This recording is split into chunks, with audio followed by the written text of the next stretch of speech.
Ayan, hi guys, nandito kami ngayon sa Ginting Highland. Diyan kukunin ano na namin, ililigpit na namin yung Christmas tree. Yan.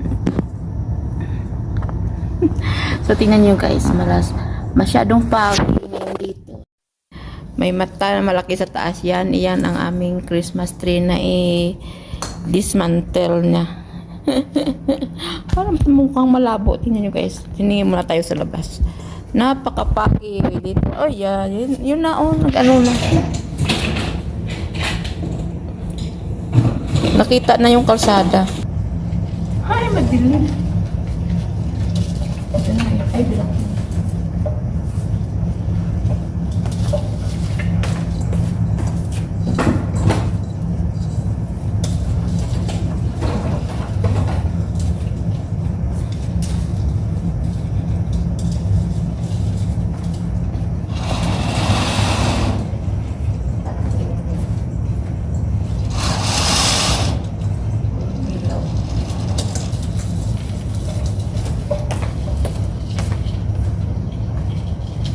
Madilim. Ayan. Ay, dito yata yung switch. Parang may mga...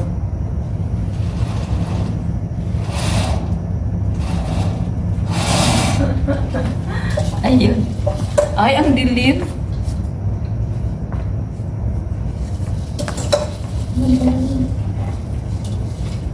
Dapat siguro. Jay, wag mo muna ipasok yung ano, Jay, yung ano, hiwalayan. Yung ganito ba? Sa bula. Ano? Ihiwalay mo sa bula. Yung bula ba? Kitaan ng ka-aluray pa, puro isang ganito lang lahat. Ano ba ilagay ito? Kasya yan. Baka pwede dito ang bolos yun eh. Kasi pukang masikip.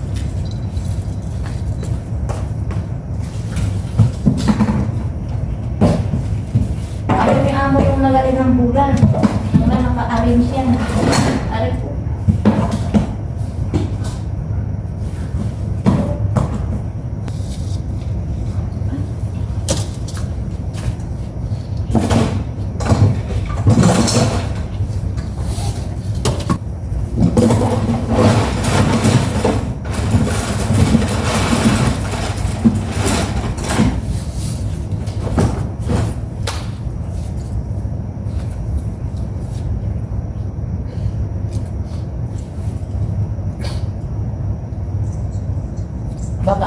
Baka sa sunod doon sa bahay ng lalaki, alisin naman natin.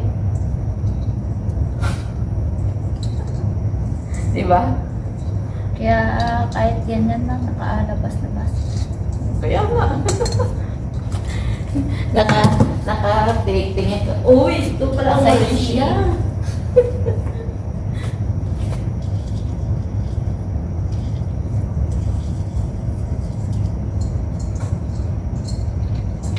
Kahapon may napanood akong isang Pilipina na nag-tourist sa Singapore.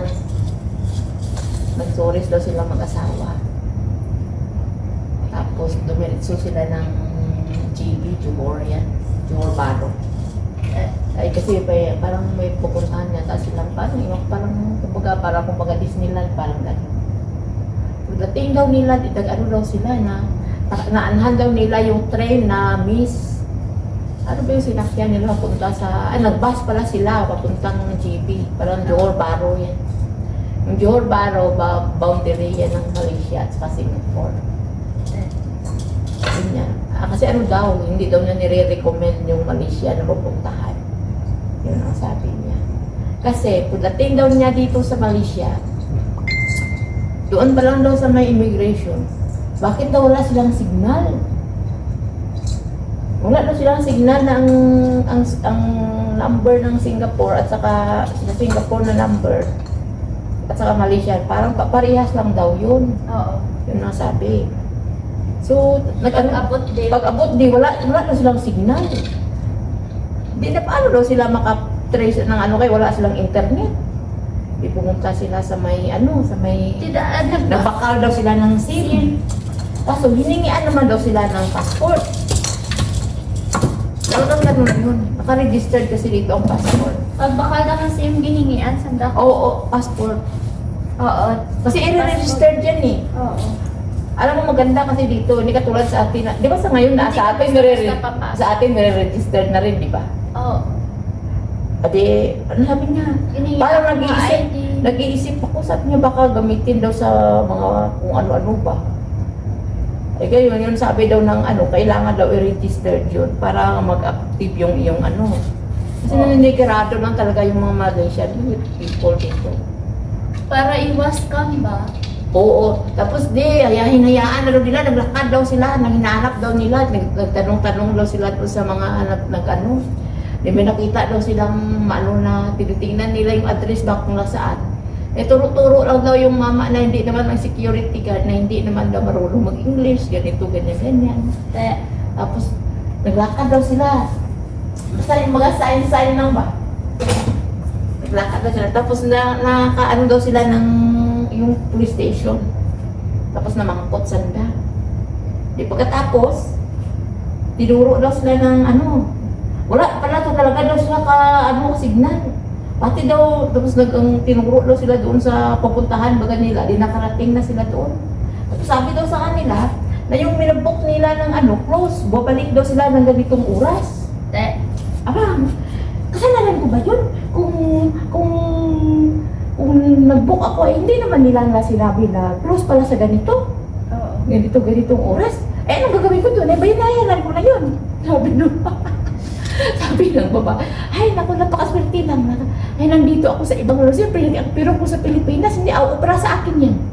Pero sabi ng babae, ibang mukhang madaldal yung babae.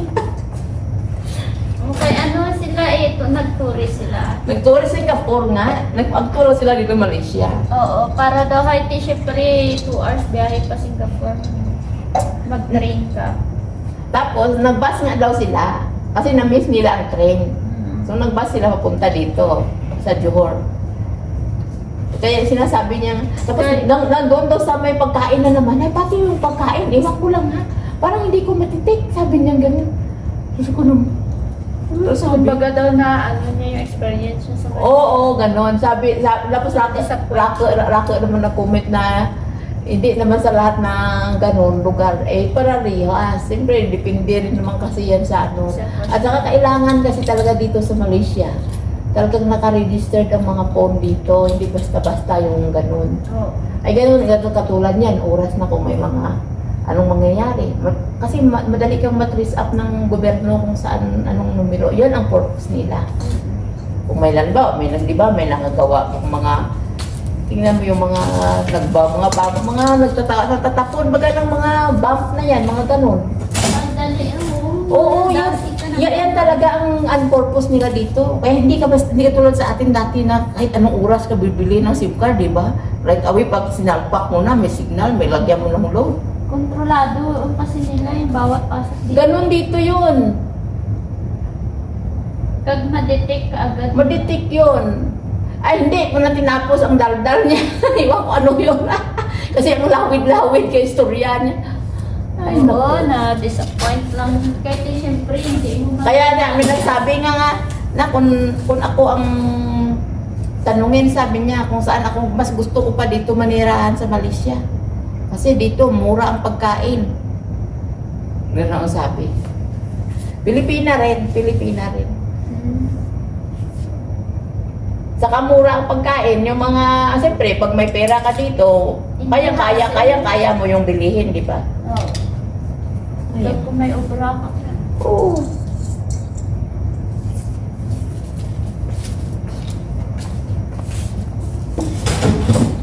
Na-disappoint lang siya na pumunta ng Malaysia.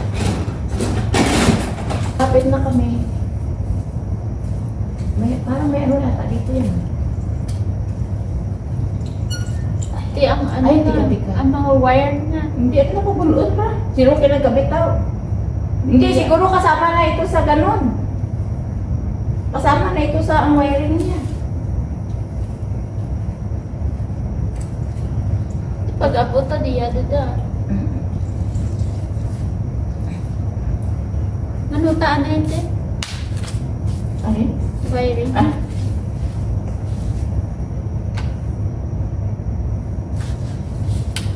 Ay, nakaano pala. Paano naman? Saka off naman.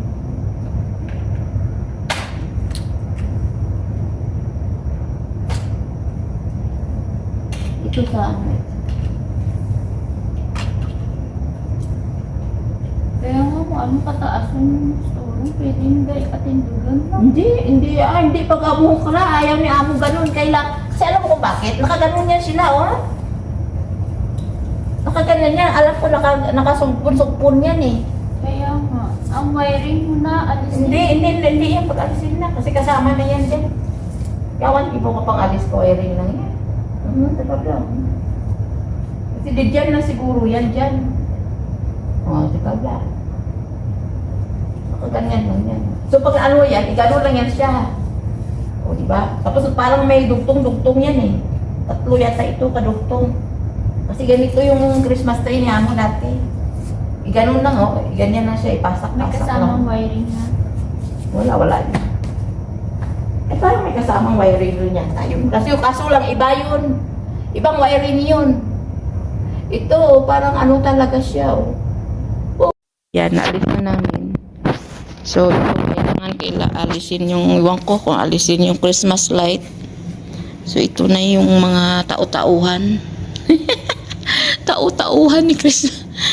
Ayan. Baba na namin. Yan. Bo, hirap. Tingnan mo, ang ano nang tanggal namin, oh. Hirap ng wiring na, ano na to, Christmas light. Yan. So, ito na yung puno niya. So, ilalagay na namin ito sa box. So, ang gagawin namin ito is ganyan lang siya, guys. Yan. Yan. So, pero alisin muna namin ito. Mayroon pa sa dulo, oh. Ayan lang, guys. Yan. Ganito lang siya, te. Bed siya. Yan. Yan, ano lang na. Igam mo lang ka lang. Dapat na baka nagdarata ka, ano, no? May ano doon, eh. Yung Nagkasa. scotch tape. Bagaya mo na. Yan lang siya, guys. Yan. Sayang. So, yan ko pa, guys. Ito pang itatago namin yan. Ayan na, guys. Oh, sige na. Ito na, oh.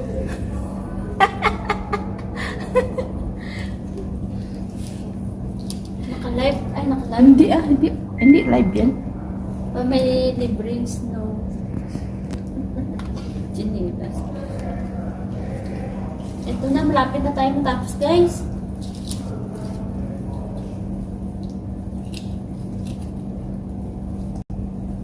Ay, tapos sa Facebook na naman mamaya.